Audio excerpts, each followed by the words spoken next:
Welcome to the first episode of this year's Rookie Roulette. I'm your host, Tyler Metcalf.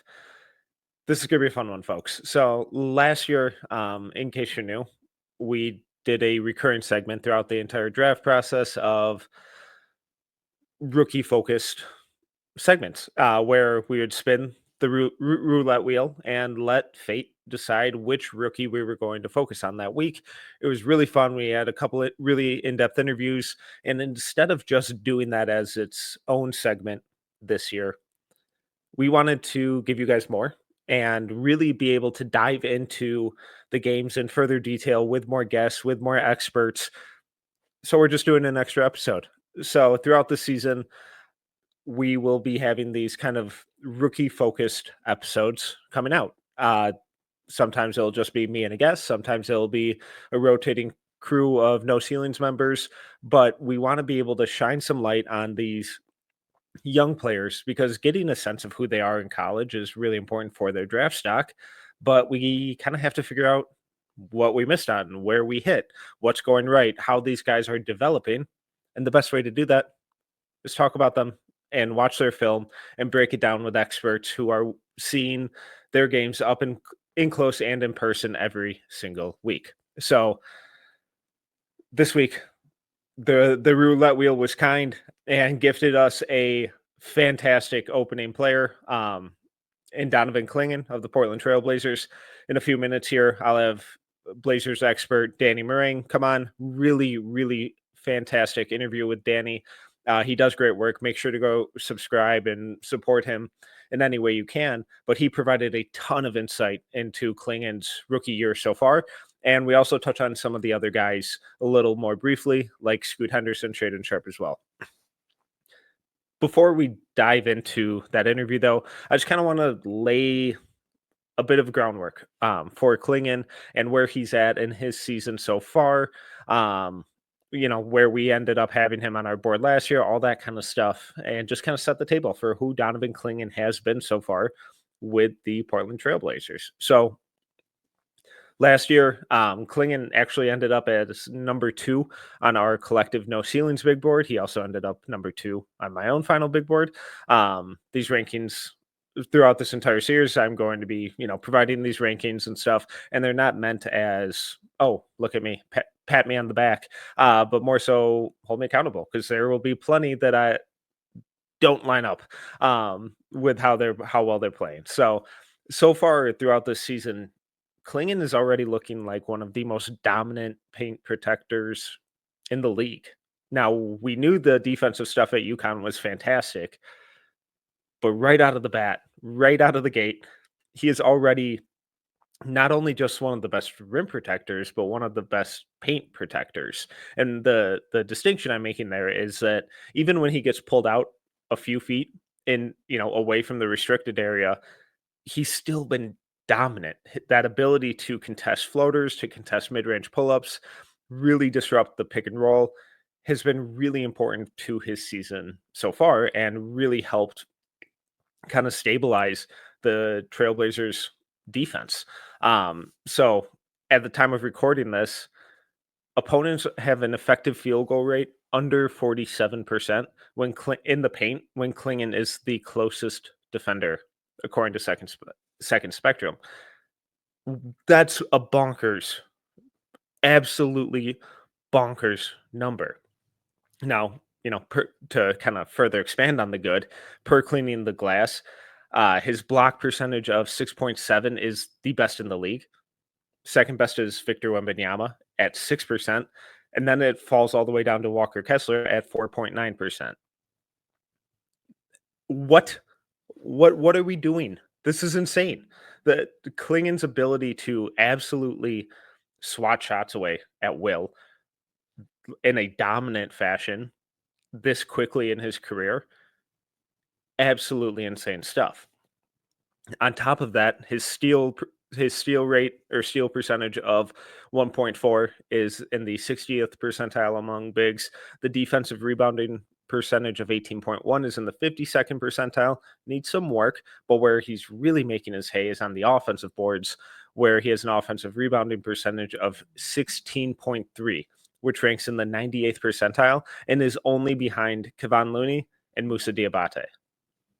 Not bad company, and not bad standing to be in this early in his career, and just adds another kind of facet to a Trailblazers team who's struggling shooting yet again. But now you have this monster in Donovan Clingan there to clean up 16.3% of the misses. Absolutely insane numbers. Now, more of the good. He's drawing shooting fouls on 17.2% of his shots, 79th percentile, and he's creating an and one opportunity 36.4% of the time, which ranks in the 84th percentile. So he's drawing a ton of fouls and he's making those shots a lot of the time as well. And then just kind of going back into how he's doing such an incredible job of controlling the paint on defense, opponents are only taking 31.2% of their shots at the rim when he's on the court, which ranks in the 62nd percentile, and 19.3% of their shots in the short mid range. So like restricted area to free throw line. In those areas, opponents are shooting only 66% at the rim and 40.7% in the short mid range. So those numbers are per cleaning the glass and that's when Clingan's on the court. But again, I can't stop circling back to that effective field goal rate of under 47 when he is the closest defender in the paint. Just ridiculous numbers. Now, the defense and the rebounding have been exquisite for Clingan, but not everything's been perfect. So some of the stuff that he needs to work on and clean up. His foul rate of 6.6% is in the first percentile. Brutal. Free throw percentage, he's getting to the line a ton, but he's shooting only 66.7% from the line. 83% of his shots are coming at the rim, which ranks in the 93rd percentile. Fantastic. But he's shooting only 64%, which ranks in the 29th percentile. Not so great. So a lot of the time when he's getting these offensive rebounds and kind of ducking in and trying to finish out of the roll, he's really rushing it, and it's really detracting from his scoring touch. I would expect that gets better in time as he kind of just calms down. The game slows down a little bit for him. He better imposes his size and his strength. But he's missing a ton of opportunities just because the finishing hasn't been there yet. And then finally at UConn, we saw some really intriguing flashes of like really high level passing from him. And then there's always this kind of like tease of, oh, is he going to shoot? Is he not? No, I think he's made 2 or so on the year so far. But the shot's not really a thing yet. Neither is the passing, unfortunately. And I think that's the kind of next big growth step in his offensive game is unlocking his passing a little bit more. Currently, his usage is incredibly low. And he's only being used as like a screener, rim runner, and offensive rebounder. So he's out there for his defense and his rebounding, and he's playing a very specific role, and he's doing it incredibly well. All right, so that's kind of where Clingan's season's at so far as of recording. But what can we kind of take away from this early success and pivot over to the 2025 NBA draft class? What can we learn from Clingan and apply to this year's bigs? It's a little tricky because this isn't an incredible center class. Surely there'll be some who emerge as the season goes on, but early on there aren't a whole lot of centers who teams are going to be sprinting to the podium for, like they did with Clingan and Edey and Sarr this last year.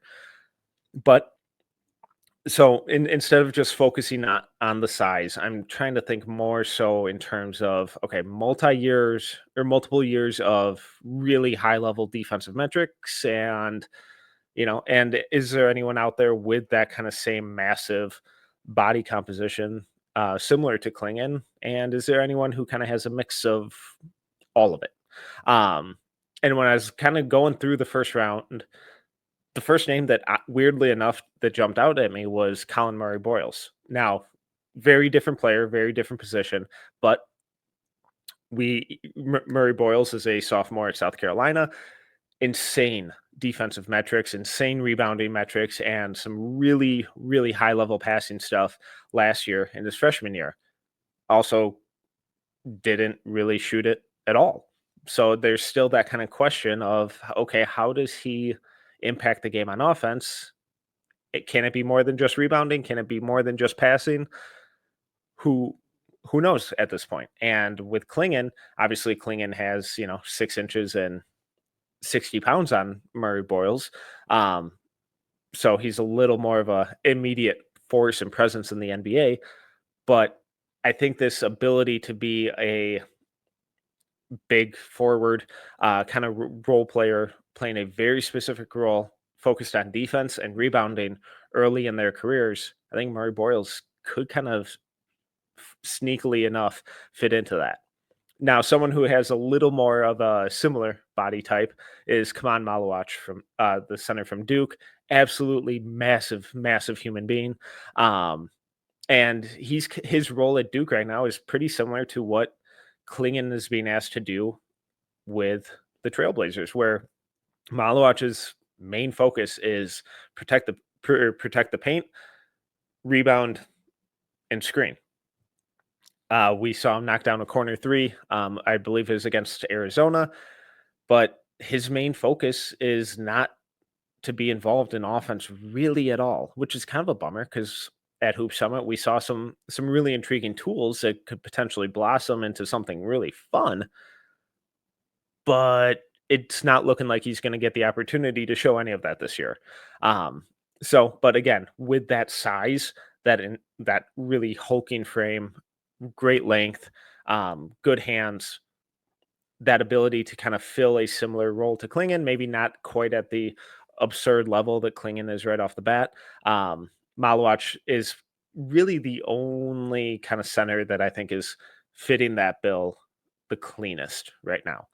And then finally, another guy who has multiple years of defensive dominance, especially when you look at the advanced numbers, and is a bigger lumbering athlete, is Ryan Kalkbrenner, the center from Creighton. Kalkbrenner was off to a ridiculous start to the season before he had just a really perplexing game last week where he took just one shot.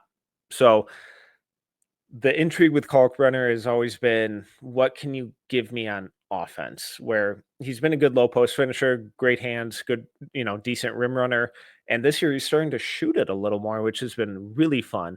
But defensively, again, it's not the quickest feet in the world, but really solid fundamentals, great positioning, really consistent, really comfortable playing that deep drop, playing with physicality, and has a lot of experience kind of doing that. So probably backup minutes is Kalkbrenner's long-term kind of ceiling, but you can really carve out a fantastic career doing that. Now I'm really going forward for the rest of this year. I'm really intrigued to see, okay, how much of that one game, how much of an anomaly was that, or was that more of an aggressive regression to the mean?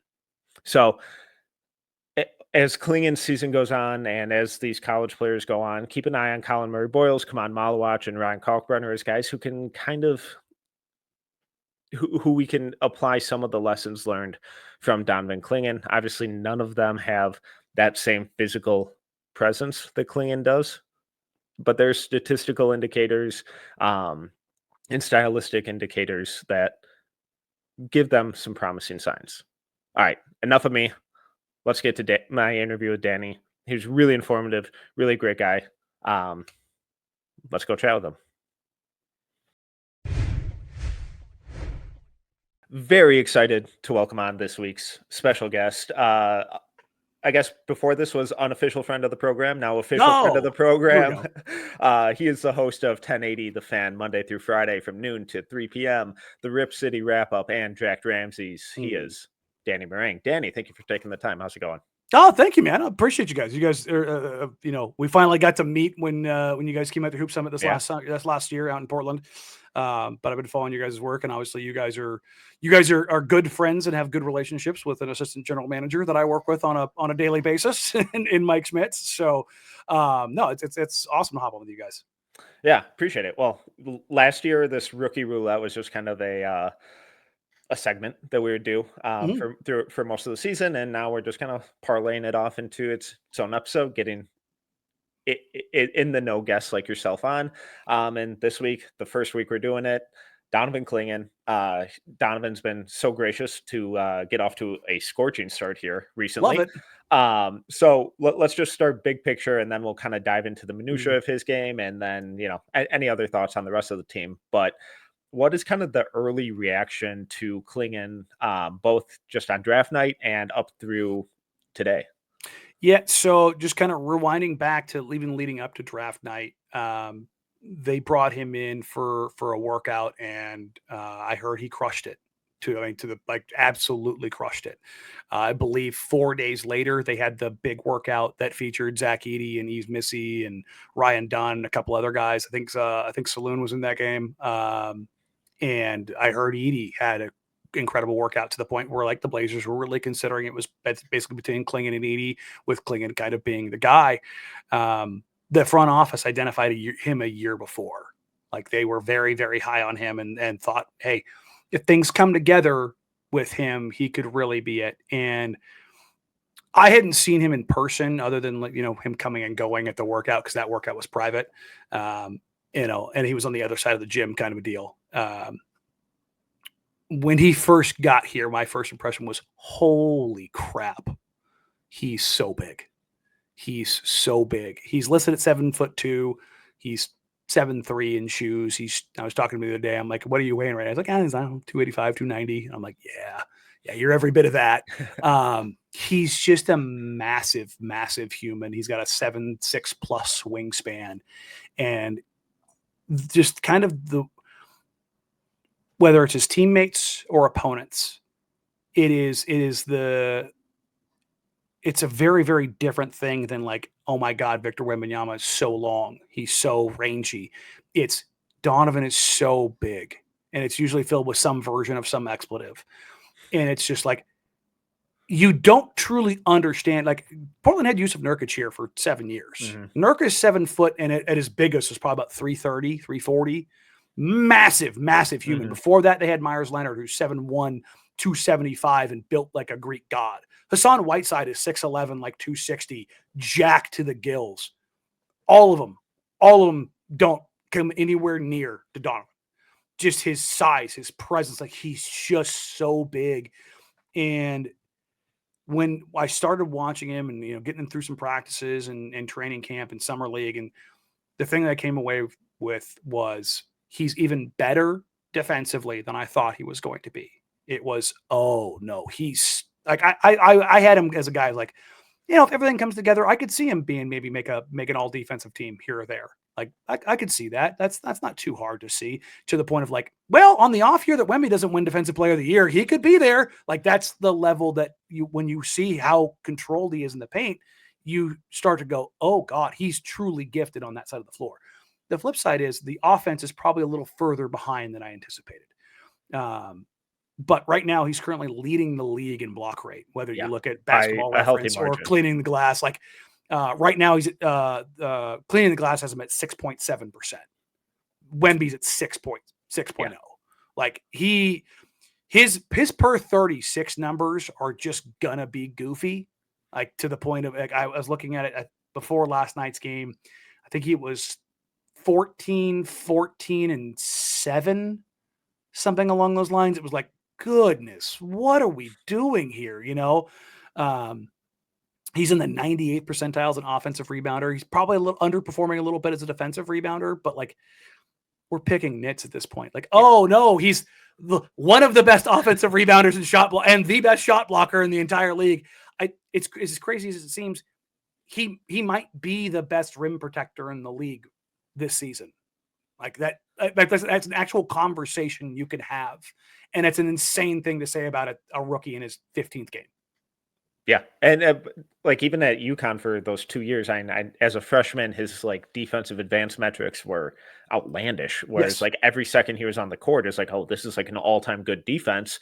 But it's like minute load and all that Mhm. kind of stuff. It's like small sample. Let's see if he can actually do it in year two. Year two, pretty identical stuff. Then it's like, all right, well, let's see if he can do it with NBA pace and spacing and athleticism. And we were talking before we hit record here about he likes to stay around the paint, and the numbers indicate that, and for good reason. But has the defense almost been better than you were expecting, or Yeah. about kind of Yeah. where you thought No, it'd be? it's better. And that's the thing is like number one for a big who's that big, the best way I've kind of come with describing him is fast brain, slow feet. Mm, He's even though he's so big, he makes up for it just rapid decisions. And before that, he's really good about preparing himself. You don't find him chasing. You don't find him, his hips trailing behind the play. He's often there before you are because he has a. I think Robert Williams is an incredibly great role model for him and a great leader for him because Rob is a basketball savant when it comes to yeah. spacing. If you talk to Rob, he's this good old Southern country boy, and I think there's a misperception that comes with that. He's a basketball savant. He understands spacing in a way that just like I don't even know if you asked him to explain it, he'd be able to do it in a sense that made sense to you, other than like I just do. And that's the thing is like it's like Nikola Jokic on offense. Rob's kind of like that on defense with how he just kind of feels things around him and where he needs to move to just naturally. Donovan has that. And he just naturally knows where to be. I'd say he's one of the best 2.9ers in the league, except for it's more like a 4.9. He doesn't leave the paint. Like Yeah. you hear head coaches on opposing teams screaming at the refs for 3-second calls. Yeah. He's already earned the respect of like, what if he 2.9s? You think you're going to get in there? Kind of like it's reached that already. He has the capacity to be very disruptive and pick and rolls, even playing below the level, just because the decision making you have to make is 2 steps before you have to get there. Hmm. Like watching the Minnesota Timberwolves, Anthony Edwards challenged him 3 separate times. 3 separate times he got knocked to his ass. Yeah. And I mean that, and like not like he didn't get fouled. Like he challenged him and went chest to chest with him and came up wanting. The most explosive, dynamic athlete maybe in the league when you're talking about size and power, other than Giannis, just got sent the other way. And it was like, oh, okay. Julius Randle made multiple business decisions of like, nah, I'm good. Yeah. Just kicked it out. The number, I charted his the defense in the game that I'm referencing right now. He had 17 points, 12 rebounds, 8 blocks. Okay. Not bad. The Timberwolves normally heading into that game had about 49 drives per 100 possessions. Okay. They had 47 that game. So the drive total was about the same. But Donovan was on the floor for 30 of those drives. And this doesn't count even the block shots. 16 of those 30 drives, Donovan negatively impacted the play for the Timberwolves. Over half of the drives he was on the floor for. This does not count the other 8 blocks. Okay. That's the kind of, like, you're talking about 2/3 of their entire drives were basically thrown out by this guy in game, 13, game 12 of his NBA career. And so, yeah, the defense is even further along than I thought it was going to be. He has been incredibly impactful. Now, the flip side is Chet Holmgren got hurt and Oklahoma City goes small, and he looked lost the second he had to go leave the paint. And that's going to be something he's going to have to deal with. The Blazers overcame that a little bit. Last night they had another game with the Thunder. Mhm. They zoned it up a little bit. They let him kind of tag and release a lot more. They played basically underneath everything SGA did, which was like they just, hey, we're going to wall off. We're going to let Tumani Kamara play him, but we're going to use Donovan underneath on everything. We're not going to have you play up above the level. We'll send to the ball, but have you drop and then have a replacer on the backside. And they basically said, Lou Dort, you go ahead and shoot us out of us. And he went 0 for 7 and 0 for 6 from 3. So they had a nice little game plan to kind of save Donovan, which I think is the same kind of things you have to do with like a Rudy Gobert, the same things you do with Brook Lopez, but like the reward is worth it because you're not scoring in the paint with you. Or if you do, it's because it's a world-class finish. Like that's the level that he's operating at. And it seems like hyperbole, and it seems like, oh, the Portland guy is talking sideways out of his mouth because he's a Portland guy and Donovan plays for the team that he covers. And it's like, no, I don't talk like this about rookies. I'm usually like, let's see what it looks like. Let's get a larger sample size. I saw him play 3 preseason games and I went, yeah, no, this guy's got the goods. Like let's keep this moving. Yeah.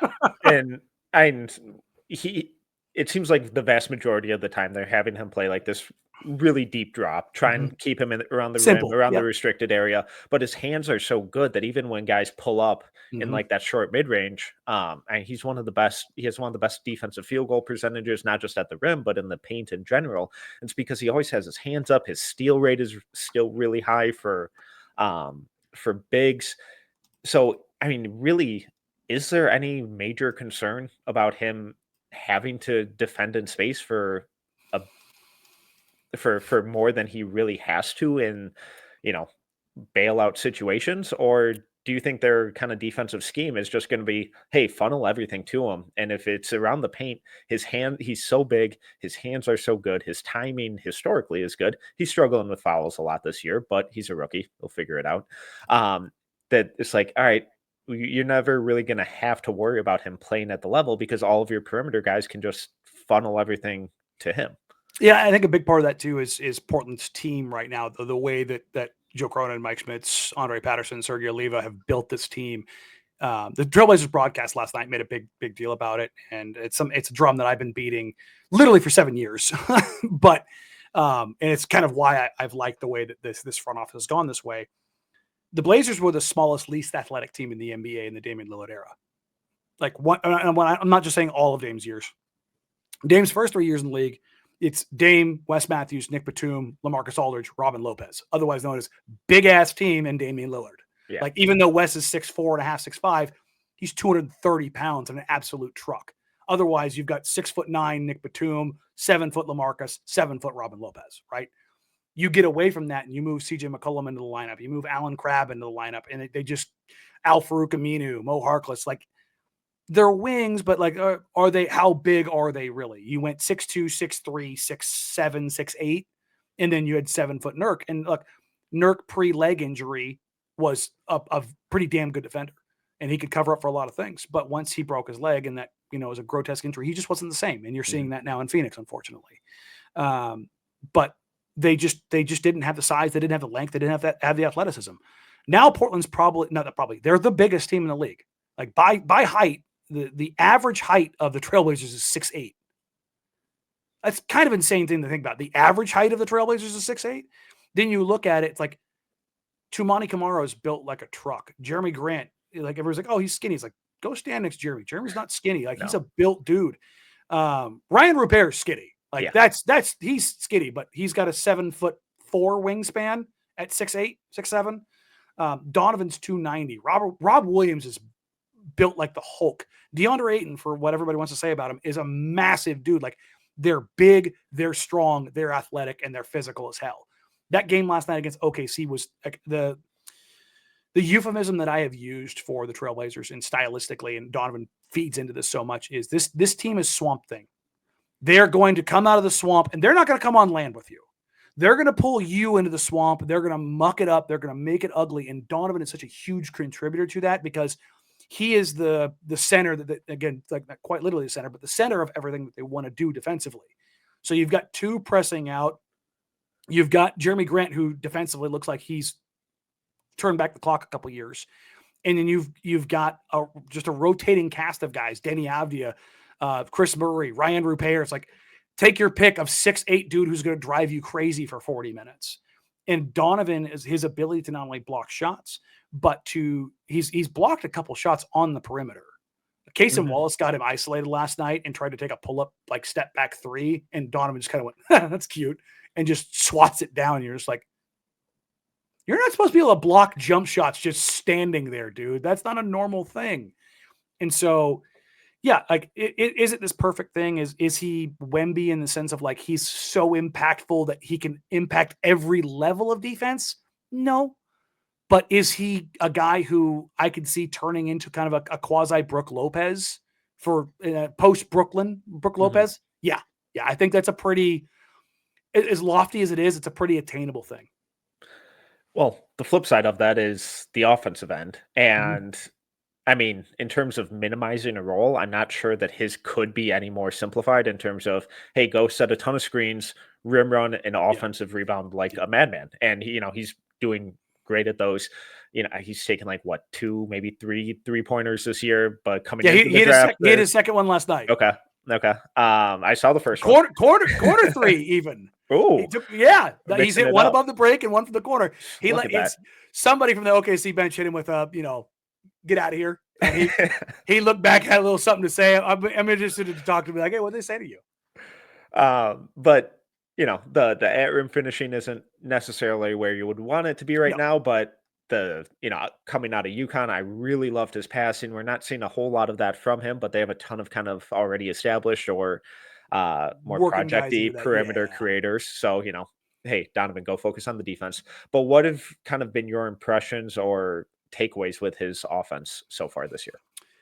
On offense, there's a clear disconnect from when his hands are above his shoulders versus his hands below his shoulders. Hands above shoulders, good Donovan. Hands below shoulders, bad Donovan. That's kind of the world that we're living in right now. He gets an offensive rebound. This is where I think a lot of the lack of offensive stuff that he had to do at UConn and really in high school in Connecticut, because it wasn't like he was going down to Montverde and playing against guys that either had size or the defensive ability to really bother him. This is a guy who's been 7'2" for a while. Mm-hmm. And you can see it in his rebounding on the defensive glass in particular, where instead of being a guy that has to high point the ball, maybe he lets it fall a little bit to him. On offense, he'll bring the ball down a little bit too much. It's very unrefined. It's a lot of, I think Donovan is on offense what people think Zach Edey is, of like, he's just big, where Edey actually has a very refined and efficient post mashing game. Yeah. Donovan's offense is mostly offensive putback, and it's kind of just thrown at the rim. It doesn't look like it's really under controlled. He just kind of like looks rushed a lot of the time. A lot of the time. It's like, oh my God, I have the ball. What do I do now? And last night he actually had one. And this is the one thing I want to see from him offensively is I want him to develop one move. This isn't like, hey, we're going to go to you and get this like all the time. But Robin Lopez did this here in Portland, and he did it throughout the rest of his career. He developed a jump hook. Yeah. And he's quite literally the best jump hook shooter in modern basketball history. He shoots something like 70+% on it. It's obscene. And I just want Donovan to have that. And he did it last night. He grabs the offensive rebound, keeps it high, dips his shoulder in, squares up, little baby hook over the top. It slides over the top of the rim, bounces over and it miss.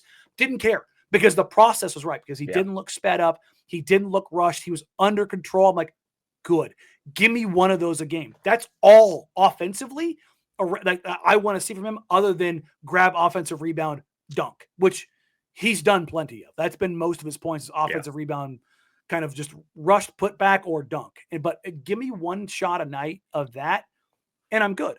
Because here's the thing, talking about the offense, he's the second best offensive rebounder by rate in the NBA right now. Like, he's off. What is his offensive rebound rate? Is currently 16.3%.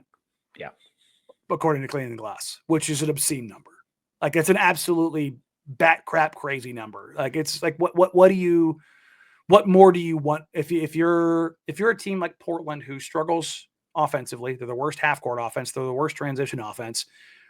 But if you give yourself that many more opportunities when he's on the floor, you can make up for it in shot volume. And I think if he can continue to do those things while working on that one shot or developing just a bit more control, like for me, as much as I said Brook Lopez, that's how I look at him defensively.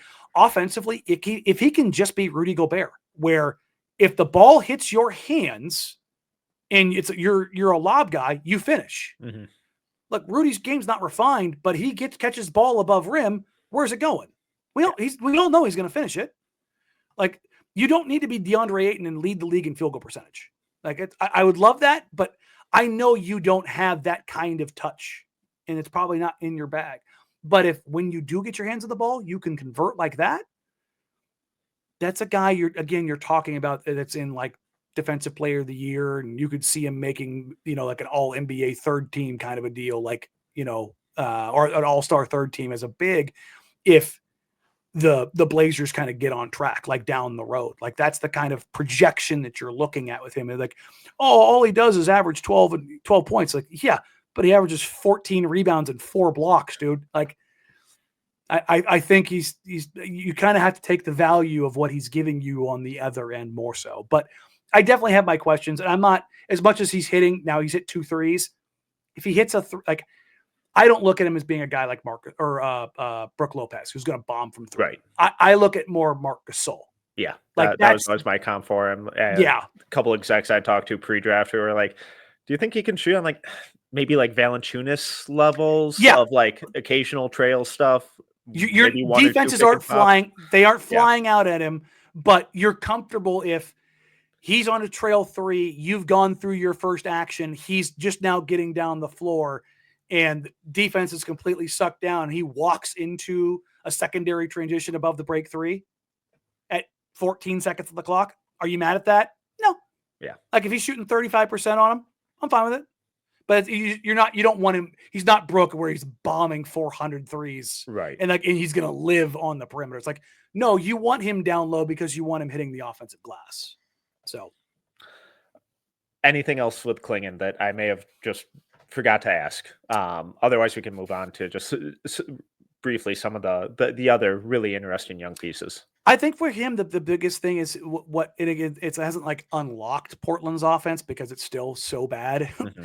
but his willingness to roll regularly has done stuff that at least it opens up some actions that weren't there previously. And it's not a shot at DeAndre Ayton because where Ayton lives is in that 4 to 12 foot range instead of rolling all the way to. And I think that has done a lot of help for limited for Ant because he's been out the last couple games, but for Scoot and particularly Shaedon, just that, like, if he rolls hard, the defense does have to take that step back, and that allows that stagger in the paint for Shaedon to kind of switch gears because his offensive development is certainly getting there, but his handle's still not tight enough to where he can kind of weave through traffic, which you saw against OKC last night. He had 6 turnovers. So Donovan taking that defender and kind of pulling that gravity a little bit just allows a guy like Shaedon to have a little bit more room to manipulate. And it's kind of sounds derogatory, but it's not, but it kind of puts the training wheels on Shaedon's drives. Mm-hmm. And it's helpful. Let's say it's put guardrails on Shaedon's drives, and it allows him to be a little bit more successful. And I think that's a thing that's not going to pop up in the box score at all.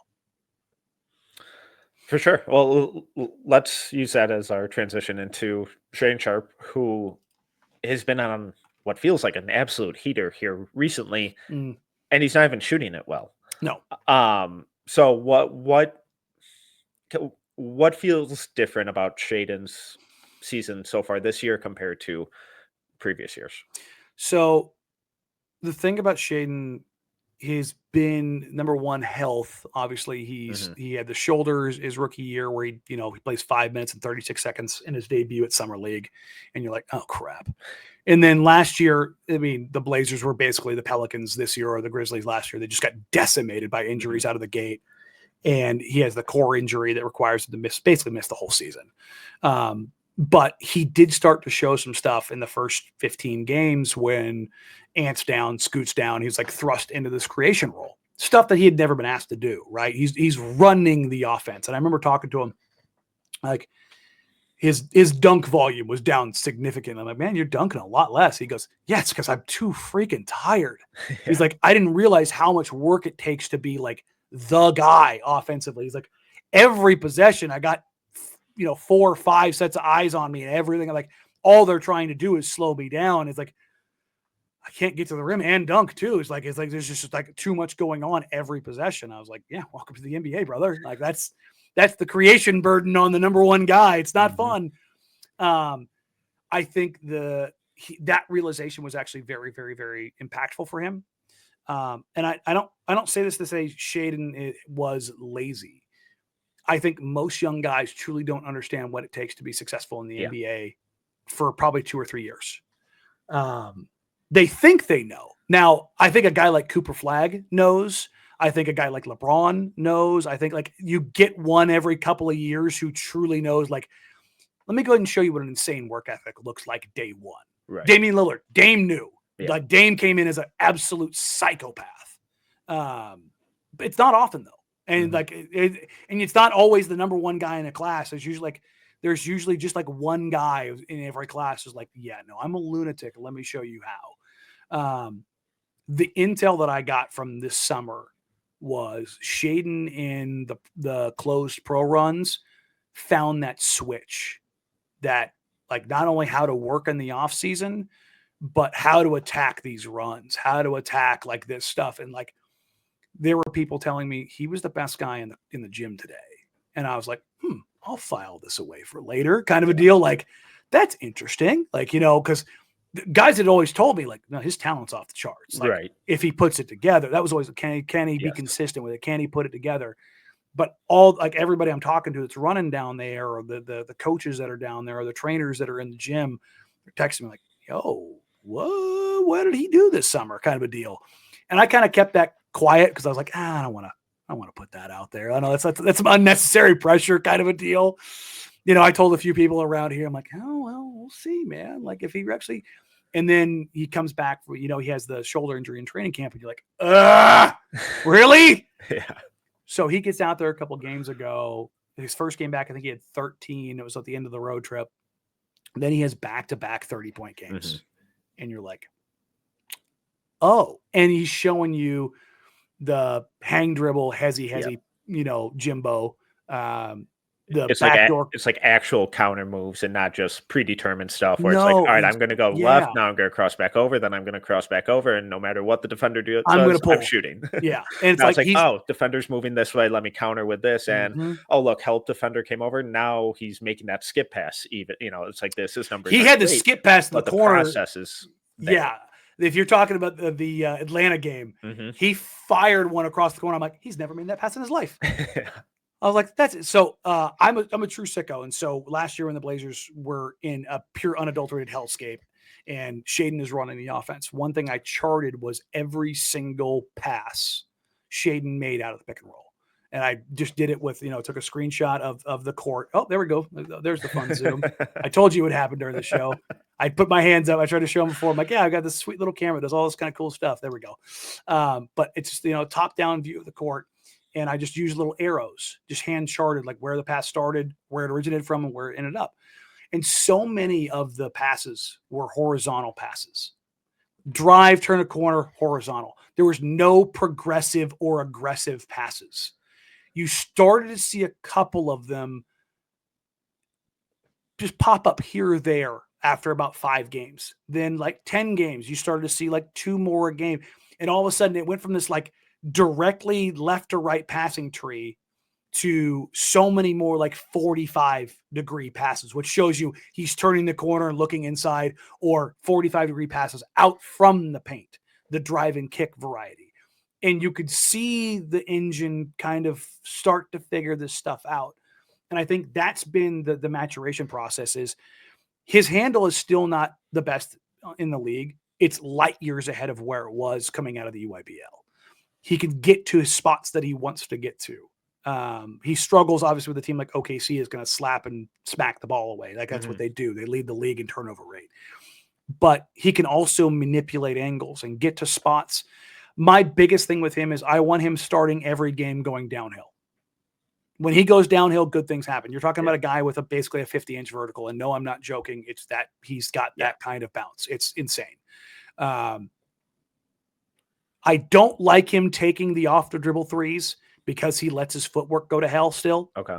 There's a lot of like, he'll get out over his body a little too much. I think he needs to spend some time. I don't, find the footwork guru and find like Anthony Simons works with Phil Beckner. And like, if you watch his footwork, if you just look at the feet, you can't tell if it's Dame or Ant.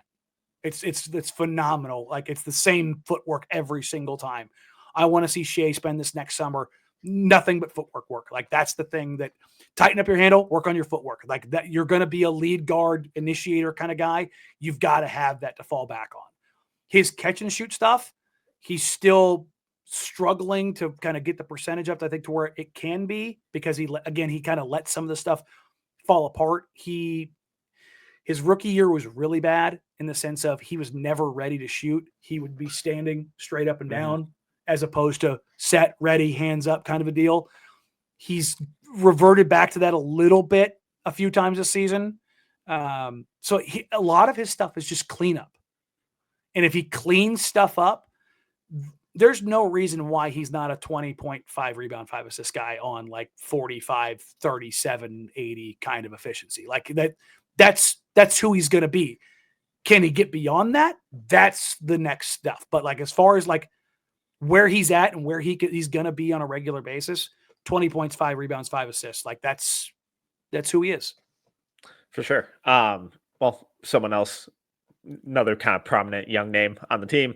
Got to talk about him. Scoot Henderson. Yeah. I'm still a Scoot believer. You're all done your stock. You're not shorting it yet. It'd be irresponsible to sell at this point. First handful of games, it felt like things were going better. Like he was kind of turning that corner. It's like, okay, here we go. The numbers may not be there, but the process feels different. The way he's kind of being a little more patient, getting into the paint, attacking downhill. The process just felt better. Unfortunately, just none of the numbers have caught up to it, and some of the tape is starting to kind of revert back to what we saw rookie year too. So just big picture, Scoot, where are we at? I think with Scoot, I think the star stuff might have sailed. Okay. Unfortunately. And I don't like saying that about a young guy, but he's played 77 total games now. And I have yet to see him have a game where I went, oh, what do we have here? You know, Donovan has now played 15 total games. He's had that game already. Shaedon Sharpe, even in his rookie year when he was playing 12, 14 minutes a game, had probably 4 different games where you went, oh, hello. Scoot has not had that game. Now, he hasn't had good games. He has had good games. Hell, when we were out at Hoop Summit last year. This is his best game of the year. He was incredible. And then when Dame came to town, the national TV game, Scoot showed out. The thing is, like, it's just good. Like, did you leave that game when you guys were here like, oh my God, or was like, hey, that was pretty damn good? I left really, really impressed. I thought he looked incredible, but I also wasn't worn down by what was for you. I'm sure for you, 65 other games of like, exactly. You know. And here's the horrible thing, and this I literally just refreshed this on cleaning the glass. His points per shot attempt are exactly the same. Yeah. He's at 96.4, the same as it was last year. Yeah. 9th percentile. His assist rate is up 1%. His turnover rate is up. Yeah. He was at 17.5% last year, which is the 5th percentile. He's at 20% right now, which is in the 6th percentile. Like, you can see tools that he has. Like, his ability to get into the paint is real. Yeah. That's a real thing. But his finishing around the rim, it's better, but it's still very bad. Like last year, he was 46%. He's at 55% right now. Great improvement. Still 5% below where it needs to be. And that's the thing is like, because right now he's shooting 30% from 3. And now I'm actually, as much as I'm like the star stuff is gone, I actually think that he will be a passable 3-point shooter. I don't think he's Westbrook. Like, I don't think that his jumper is broken. I actually think that there's a workable jumper there. Like, I think he can be a 36% 3-point shooter. Enough to where what OKC did to him last night, which was play off of him 6 feet, which quite literally give him the Westbrook treatment. I don't think he's that, because last night he did walk into a 3 comfortably and knock it down. I went, good for you. Don't let him do that to you. Like, that's disrespectful. You can't take that shot every time. But you do need to like walk into that confidently, like, y'all knock that off. But the playmaking stuff has been so frustrating because you see him make a play and you go, that's like, he had a lob to Clingan where, you know, Hezzy hang, draws the defense up, creates a separation as Donovan rolls, fires an inch perfect pass over the top. Donovan throws down the lob. And you're like, mwah, perfect. And then you see him throw a pass into the middle of somebody's back. And you're going, brother, run that back for me. What did you see there? And it's like, there's no world that exists where like there's a justification for that. And I think I don't want to put this all on that, but the 30 for 30 doc on the G League Ignite is going to do numbers in the evaluation community, because I don't think that 2 years of G League Ignite, or a year and a half in this case, did Scoot a single favor. Yeah. I just don't think it put him in a position to develop the things that he needed to develop, and it has put him significantly behind the 8 ball. I mean, you look at every single one of those guys that has come out of that now, whether it's Modest and Ron this year, or Jalen or Kuminga, like, it's all of them have the same issues. They all have the same issues with playmaking and feel and like and reading and reacting. It's across the board, and you're just like, okay, it can't just be that all of these guys have the same issue, as much as they just weren't put in an environment that allowed them to develop that at all. I think they just kind of rolled the ball out and said, it's the G League, have fun. And that's where I'm not completely out on Scoot yet, because it could be one of those things where it's just a super late development. Yeah. And because you see the points of organization, like he does get them organized. Like there's a natural feel to that. And you see him get into spots. Like the biggest complaint that I have heard from other players, or when I ask opponents about him, the single biggest thing that I get from opposing guards, and whether it's backup guards or all-stars, they've all said the same thing. He doesn't have a plan. And I know what they're telling him game plan wise, but he's either not sticking to it or not forcing the action the way that he should. Because when you see him have a plan on a possession and execute it, even if it fails, you're like, oh yeah, I know what he's doing there. Like, they made a play, or he missed a shot, or somebody else didn't knock down a shot. And you just kind of like chalk it up in the notes, like, oh, that was nice. But he had a play last night against the Thunder where he just drives recklessly down the paint and throws himself into 2 people and picks up a charge. And you're just like, oh yeah, was that the one where he leveled Caruso? Yeah. And you're like, dude, what are you doing? Like, that number one, KYP, that dude's gonna take a charge. Yeah. Like, what do you like? If he's off you that far, he's baiting you into that. You can't, like, you need to slow dribble into him, turn your back, get him on your back, on your hip, something like. So much of that, I think, is the big overarching thing. Is I don't think he knows personnel as well as he should. Okay. And I don't think he has a plan more as often as he should, because when he knows what he's was supposed to do and he executes that, that's where you see those flashes that you talk about where you're like, oh yeah, no, I get it. Because he has passing versatility that most guys in the league don't have. Right hand, left hand, 2-hand, live dribble, in the paint, in traffic. Like, he can do things with the ball as a creator most guards in the league can't do, because he has hands the size of dinner plates. And he can manipulate and control the ball and get to spots, and he's so strong that he can get guys on his back. But the times that he puts all of those things together for any period of time are very few and far between. And I think that's the divide. And I think, consistency is the divide of most guys in the NBA.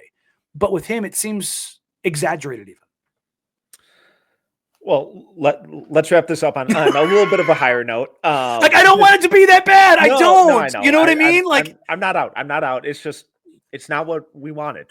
No, it's like, and when you do see the stuff, you're like, I get it. It's like, holy shit. But yeah, but it's like, it's just, let's string like 8 of those possessions together in a row. Yes.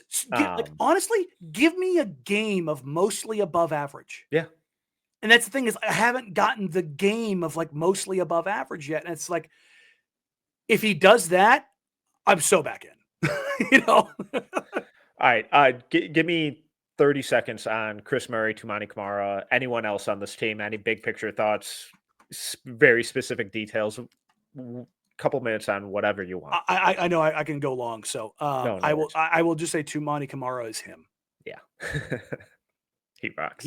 I've gotten texts over the last week, 2 weeks, and guys that I trust, and not only just you guys, but other guys that I trust in this league as far as evaluators and projections. Like, he's an all defensive player. Yeah. Like, he's like, he may not make the team this year, but he's going to get votes. Like, he's that, like, who I've seen Toumani Camara guard in the last week: Anthony Edwards, Trae Young, Julius Randle, Shai Gilgeous-Alexander. He has made all of their lives an absolute unabashed hellscape. Trae Young looked at him like, what the fuck are you doing? Like, get away from me. Like he got off the ball 3 different times and just looked at him in disgust. And I was like, oh God, this is great. SGA last night, Tumani's picking him up in the first quarter. And SGA, who's got a great handle. He's got that thing on a string, right? The way I can tell from me that a guy is bothered by a defender or like gives this defender credit is the second they turn their back, because they know that it's not just their handle they can rely on. They need to put their body between him and the defender. That's something Dame told me like year 4, year 5. He's like, when I know I've got a good defender, you can tell, watch me. I'll turn my back to him because I know I need to shield the ball and keep it on a string tight. And SGA turns his back to 2, and 2 kind of feints and then juts back in and gets the deflection and knocks it out of bounds. And Shai looks up at the sky and mutters something under his breath like, you son of a bitch. Like you could just, he just wears guys out. Yeah. And you look at him right now, all of the tracking data basically says he's covering basically like some of the most ground in the entire NBA. He's exerting some of the most effort in the NBA. And he's guarding anyone from 5'11" Trae Young, who's, maybe $175 soaking wet, and one of the most slippery guys in the league, all the way up to 6'8", 260 pound Julius Randle. Like, find me a guy in the league not named Giannis or Wemby with more defensive versatility than that. Like, the stuff that he's been able to do defensively has been incredible, but he's also now like shooting threes at a level where you're like, oh, you like might actually be like a +3 and D guy. He's got a little bit of juice attacking closeouts. It's an adventure in dribbling sometimes, but they've also started using him as a screener and let him make some simple decisions in the middle of the floor as a 4-on-3 guy. And he's had a couple of plays where you're like, oh, hello. What's this? Let me go ahead and grab the clicker and rewind this back here real quick. All right. I'm sorry, Tumani. I was not familiar with your game, because what's funny is most people don't know, 2 was recruited as a small ball 5 out of high school. Yeah. He went to Georgia as a 4-5. Yep. Like, and now he's playing the 2 and the 3, occasionally some 4, but, and then Chris Murray and Ryan Repair, expect to see those guys more as the Blazers may or may not hit a tank switch post All-Star break. And you're going to hear word like, why does Portland have like 7 of these 6'8" dudes who can all defend their ass off? And it's like, it's interesting because I think it exacerbates some of the Scoot stuff because all of the young guys are showing growth. Yeah. Like all of them are. And it's like, look, they still don't have their North Star. They're still hoping for Cooper or Ace to kind of be like the guy. Right. But the supporting cast of dudes, the young guys in particular, they've got a nice little framework going forward. And if they can get that guy, which is the hardest thing in the league to do, but if they get that guy, man, they could flip over into that young, like the way the Thunder did 2 years ago, where you're like, oh, this is fun. Yeah. Like, and that's, again, getting that guy is easier said than done, but everything else that they've kind of like, as much as people like, would you still take Scoot at number 3? Like, yeah, because that was the guy with the highest ceiling at that spot. I love Amen Thompson. Yeah. I think he's phenomenal. He has a very real ceiling because the shooting will never be a thing. Yeah. It will never, like, he's probably going to end up being the best role player in the NBA at some point in time. And I don't think that's probably underselling him. Yeah. But the shooting will never, ever work because he's just never even going to take them. And so you look at the way things shook out, like they took the guy that they thought had the highest potential outcome. And they did the same thing with Shaedon Sharpe. Like the discussion was between Shaedon and Dyson Daniels.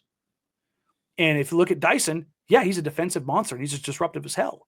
But Shaedon is supposed to, like, when you look at the actualized version of Shaedon, do you think Dyson was ever going to be a guy that could like run an offense? And the answer is no. And so you go with Shaedon. And in this past draft with Donovan, they make a move for Danny Avdia. They go with Donovan Clingan, even though Zach Edey's there, because look, is Zach Edey going to murder people in Memphis? Probably. It's probably the perfect marriage of team and player.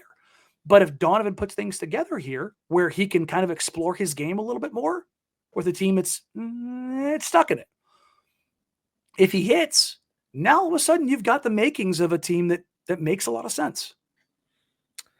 Absolutely. Well, Danny, this was awesome. Thank you so much for taking the time. Tell the people where they can support you, how they can follow you, all that good stuff. Yeah, if you find yourself in Portland, you can find me on air, 1080 The Fan, Monday through Friday, noon to 3. You can listen on 1080thefan.com if you want to there as well, across the world, as it were. You can follow me, or you can find me after every Trailblazers game, Trailblazers post game, or Rip City wrap up on K2 or on K2 News' YouTube channel. And then my personal YouTube channel, youtube.com/Danny Marang, is where the home of Jack Ramsey's my podcast. And then where I do all of the live shows and breakdowns. And then patreon.com/Jack Ramsey's for all of the film breakdowns, writing, rambling thoughts, AMAs, everything else. I have too many places for my stuff. That's basically what I've come to learn. You can follow me on social media at Danny Marang, everywhere except for Instagram, which is at D Marang, because somebody's been squatting on my handle for God knows how long. Just stop it. Just give it back, you monster. Everyone, Danny rocks. He's the best. Really good stuff. Go support him. Danny, thank you again. Hey, anytime, man. Can't thank Danny enough. That was really good talk. Please make sure to go support him. He has really good insight in the Trailblazers. He's been covering them for a long time, has a lot of connections, and really knows his stuff. So really appreciate him doing that. But we got to figure out who we have coming up next. So let's pull up the magic roulette wheel. All right, here we go. Spin that, baby. Yeah, select this every time. I love it. The wheel's spinning. Who are we getting? A bunch of wizards on here. Carlton Carrington. Come on down. All right. So next episode, we'll be focusing on Wizards rookie point guard, Carlton Carrington. Since it is Thanksgiving week, it is a holiday week. We'll probably have to get bumped a week. So we'll try to make it work, but if this next episode gets delayed, don't be shocked, but we'll be back soon enough with a Wizards expert who can help shine some light on Carlton Carrington. We'll try and avoid the other guys, save them for later. We'll touch on them, obviously, but excited to talk some Wizards going forward. But I really hope you guys enjoyed this. I'm really excited about what this series can kind of continue to grow into throughout the year as we monitor the 2024 rookies, figure out what we can learn from them and how we can apply it to future draft classes going forward. But finally, I'm Tyler Metcalf. You can follow me at TMetcalf11 or at Tyler Metcalf on Blue Sky, NoCeilingsNBA.com. No ceilings across socials, all that good stuff. If you enjoyed this episode, please make sure to subscribe, rate, review, and leave a rating. Until next time, see ya.